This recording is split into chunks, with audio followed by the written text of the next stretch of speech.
Hi everyone! We have often presented small, successful businesses in the past, whose excellence is defined by tradition, quality workmanship, and a winning idea. The company we will visit today is one of these, whose exceptional product is artisan cooked ham. We are in Alta Brianza, just south of Lake Lecco, and it is among these delightful hills and ancient villages, still so full of life, that Purtis was founded and developed. We will start from the selection and processing of the raw material, so learning about the manual skills of the master pork butchers, repeated at every stage of processing right up until the finished product, which is then strung and covered with a special protective stocking to preserve all of its qualities, slice after slice.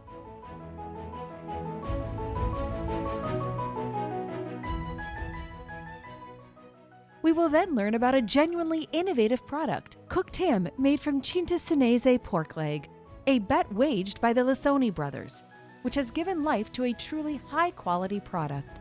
But what does making artisan cooked ham today actually mean, and how is it served and eaten? All questions that will be answered during the episode, so let's get started.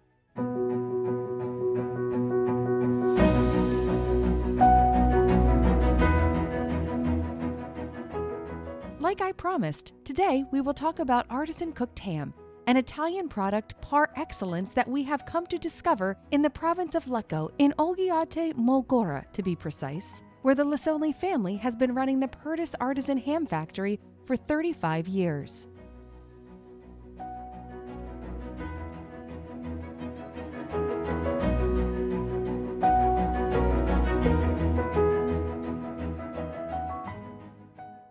And one of the two brothers heading up the company, Riccardo Manzoni, is here with me today. Hi, Riccardo. Here we have the real star of today's show, artisan cooked ham.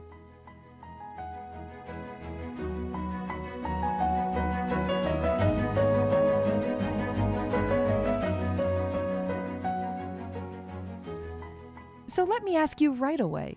The history of cooked ham has ancient roots, and its processing has evolved over time thanks to new production techniques, but also consumer needs. That's right. Ham used to be cooked in wooden stoves, so it was more roasted than boiled. Then in modern times, a better method was adopted. Specifically, slow steam cooking.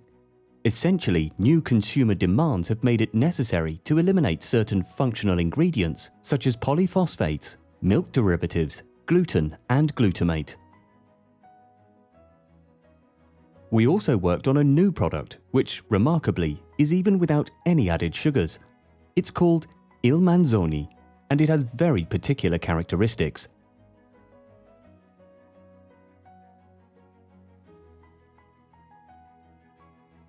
Because to give it a fresh and delicate aroma, we had to carefully dose this soluble fiber, inulin, with a reduced salt content.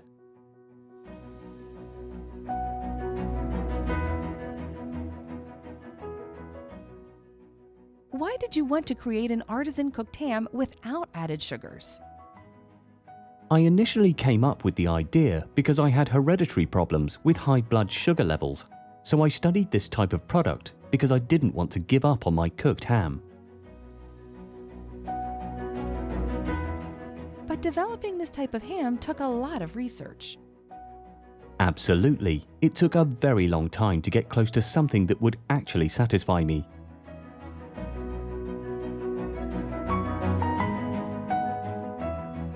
So with micro batches of ham, slowly, working to the millimeter, I finally managed to achieve a truly special and genuinely soft product.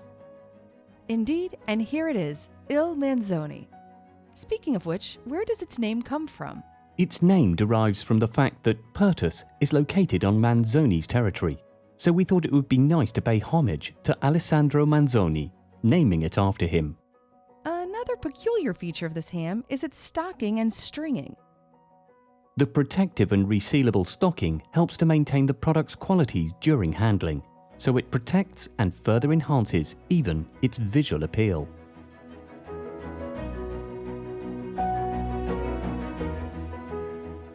Well, I think it's time to talk about how it's produced.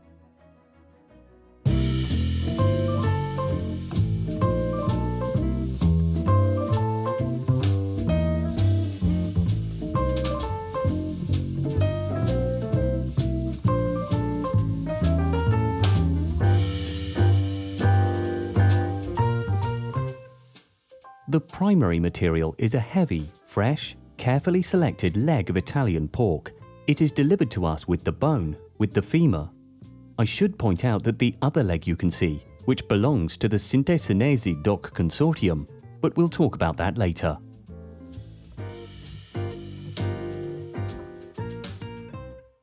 They are boned, one by one, removing the bones and the femur. You might ask why. To avoid cuts in the 4 sections of the leg, and therefore to avoid needing to open the leg. That's why it's better to make as few cuts as possible, to get the best out of the leg and have the 4 muscles all attached.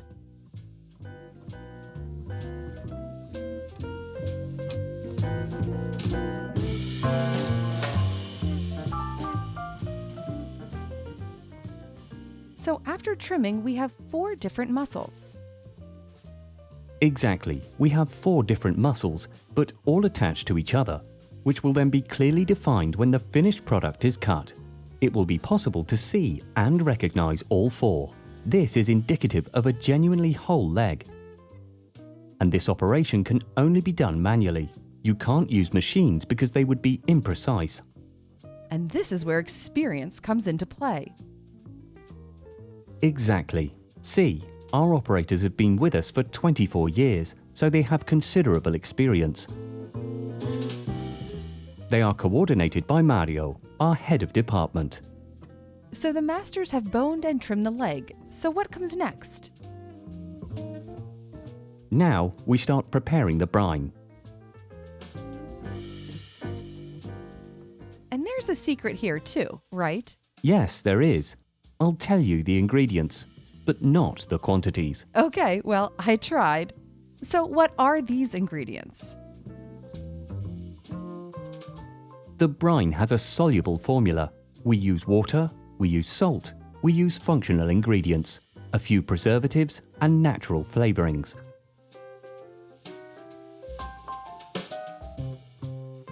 The preservatives are very important. They must be used in negligible, minimal quantities, as required by the law, but they are needed to avoid the risk of botulinum spores, so we can't make ham without preservatives. Now that the brine is ready, what do we do? Because it needs to get into the leg. Correct. We now proceed with syringing. But how do we know how much brine is needed? I weigh the meat, that is, the boned primary material. I calculate 25% of this weight in brine and then inject it.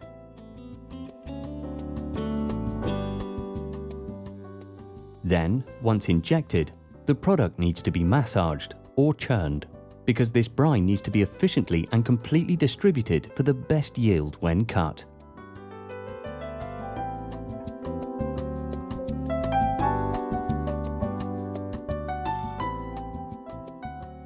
Okay, it seems to me the leg is almost ready to be cooked, but there are still another few important steps.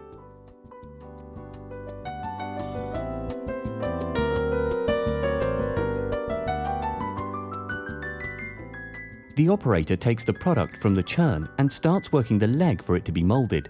The leg is further trimmed, because some cartilage and exudative tissue may have escaped the first boning stage.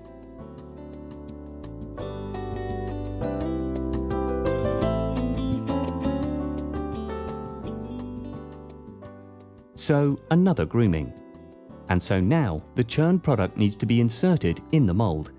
This mold is prepared with micro-perforated food wrapping paper that acts as an interface between the product and mold in aluminium alloy.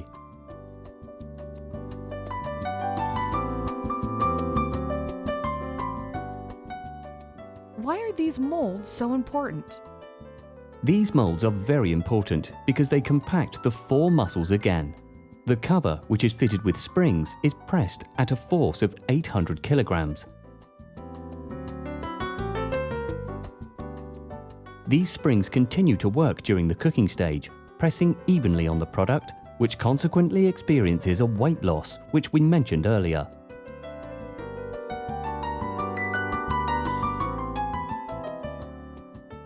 After this pressing, it's time for cooking.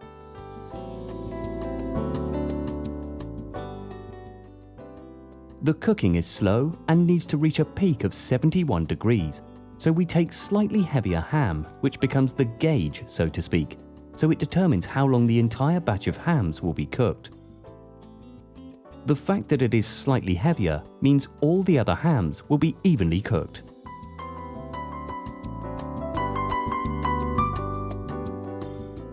Our artisan cooked ham is almost ready, but the surprises are not over yet.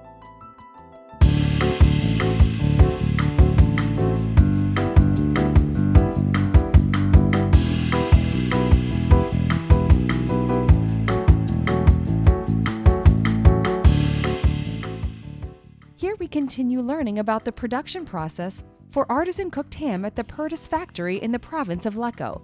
And here I am again with Riccardo Lazzoni, one of the company's owners. There's a lot of manual skill here, but also a pinch of innovation.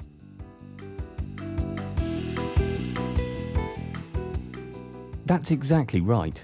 Now the ham is taken from the mold and the micro-perforated paper is removed.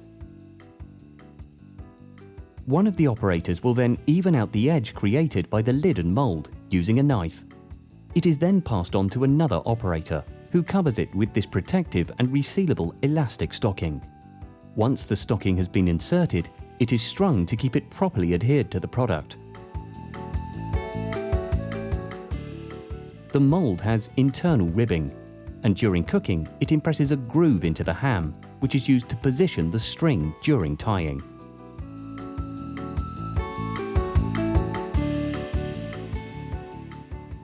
Is this your idea, the stocking?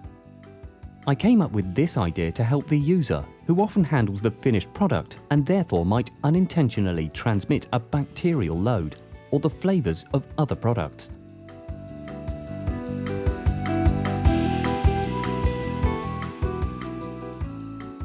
Also, the stocking helps prevent the light oxidation to which a sliced product is normally subjected.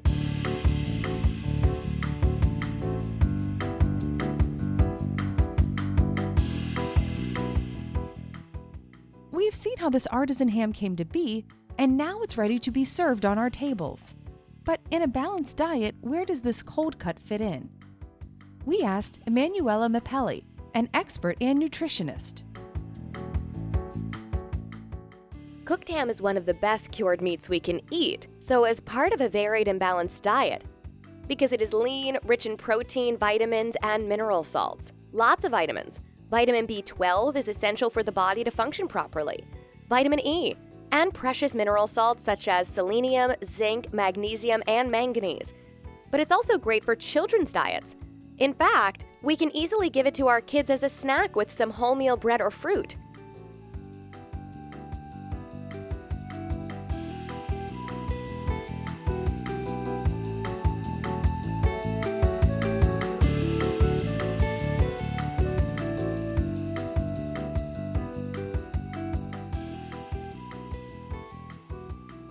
We could even serve it at the table as a second course, perhaps as an alternative to a classic beef or veal steak.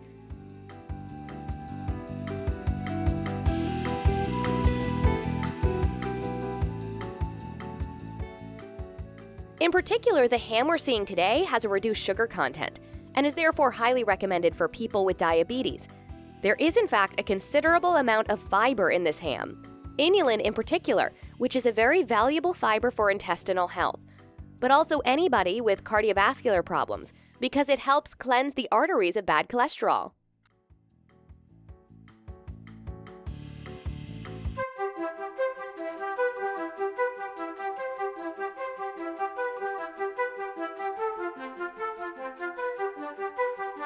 We're in Valletta Brianza at L'agriturismo La Costa, an old farmhouse renovated in the 90s by the Crippa family, keeping its historical magical appeal intact, visibly perceivable outside along the vineyard terraces.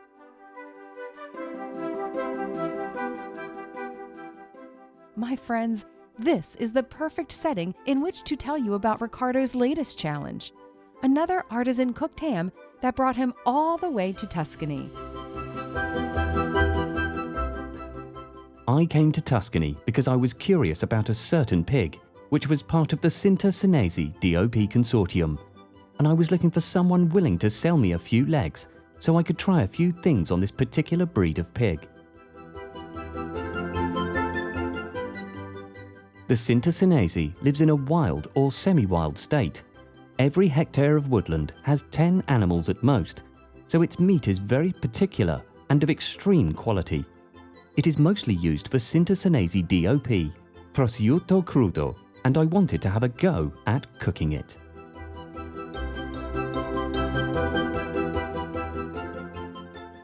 And here it is. Can you describe it for me? The animal has a slow metabolism, so it develops much more fat compared to a breed of pig not reared in a semi-wild state. The fat produced contains unsaturated fatty acids, omega-3 and omega-6, and polyunsaturated fats, which are good for our health. They're not bad fats. It has a very particular taste. On one hand, we have the lean part with a strong flavour, much stronger compared to a national product, such as Il Manzoni, which we saw earlier, for example. And then we have this really greasy, almost oily fat, which manages to dampen this strong flavour, giving the ham a truly sublime, absolutely perfect taste.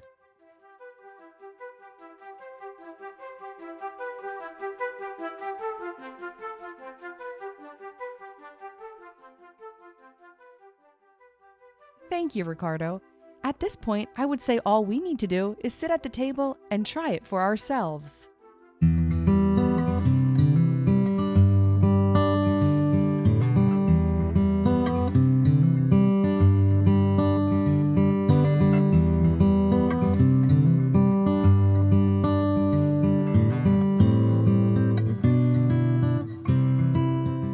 We're still at L'agriturismo La Costa, and I am joined by Claudia Crippa, the owner of this fabulous place. Here, we can also see our two protagonists, the artisan cooked ham without any added sugars, and then the novelty, cooked ham made from Cinta Senese pork leg. Thanks to its flavor, it can be paired with various dishes. Claudia, I know you had some help from Chef Alessandro. Yes, Helen, the initial idea was to celebrate the essence of the ham without transforming it too much, because it truly is a great product.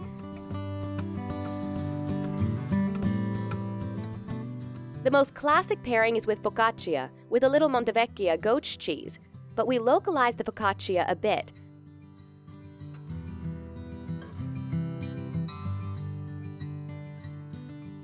Our very talented baker from Vigano added some rosemary typical of this region. Then a small, quite original sandwich to draw on something more traditional. The raspe, or remains of the polenta.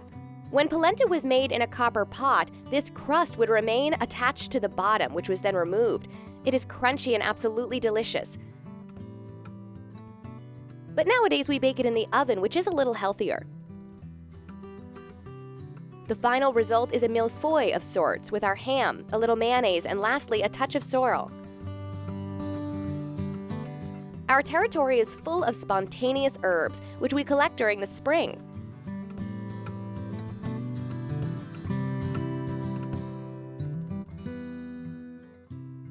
Then we have our first two courses. A raviolo with strictly homemade pasta, to which we've added a slice of ham. We didn't want to mince it. As always, some Montevecchia goat's cheese, because cheeses have always played a key role in this area. And then we closed the raviolo. A little thyme, cream of cabbage, and lastly, these chestnuts. Oven baked to preserve them, which are crumbled over the ravioli. Then we have a terrine with esino, white potato, a mountain variety from Valsassina, purple potato, ham, and nothing else. A simple but very tasty recipe.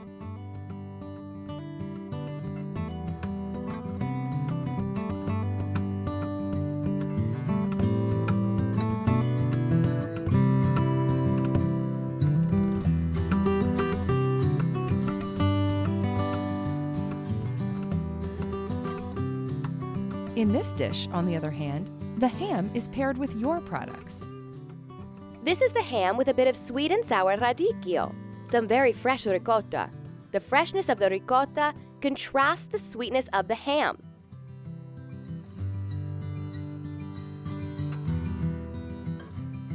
We must also thank Chef Alessandro Trivella, who thought about it for a good 2 or 3 nights. We thank him, and we even send him a kiss. Okay, everyone, I'm going to head back outside because there's somebody waiting for me. Marco Lazzoni is here with me, who, in addition to being Riccardo's brother, also looks after the company's sales. Hi there, Marco. So, before you tell us about how far your hams actually reach, can you tell me how this venture came about? This venture was sought by my father way back in 1983. My father was a building contractor, and seeing as he wanted to secure a future for his children, he decided to create a new food company, Pertus. My brother-in-law, who married my sister, was a sales agent back then for hams and cured meats, so he had this idea to found this company. After a few years, we started producing hams, and with great dedication and passion, we continued for the next 35 years.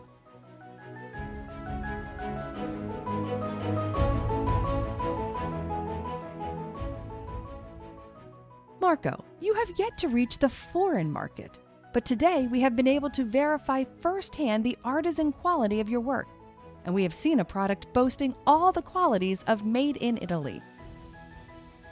So you're ready for the international scene. Absolutely, Helen. Our product is still made by hand by our master Italian pork butchers using Italian primary materials from the local territory, and it can certainly be exported abroad. We intend to participate in international trade fairs in the future to create awareness about this truly exceptional Italian product. Well done, Marco. Congratulations and good luck. Okay, friends, that's all for today, but we'll see you next week with another episode of Mela Verde. So happy Sunday and buon appetito! Bye-bye!